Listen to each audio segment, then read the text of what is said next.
Rokforo sūrio skonio kalakutų kepenėlės su duonele. Kalakutų kepenėlės nuplauname po tekančiu šaltu vandeniu ir nusausiname.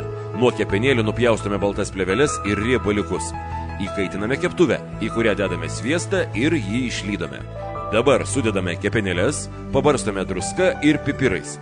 Tik nepadauginkite druskos, nes sūris, kurį vėliau dėsite, ganėtinai surus.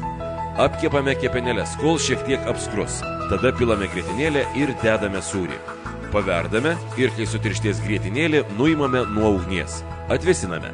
Dabar laikas sumalti arba smulkiai supjaustyti virtas kepenėlės. Smulkintas kepenėlės užpilame grietinėlę sūrio padažu ir paliekame nakčiai šaldytuve. Kitą dieną prieš patiekiant palaikykite kepenėlės kambario temperatūroje, kol šiek tiek atsileis.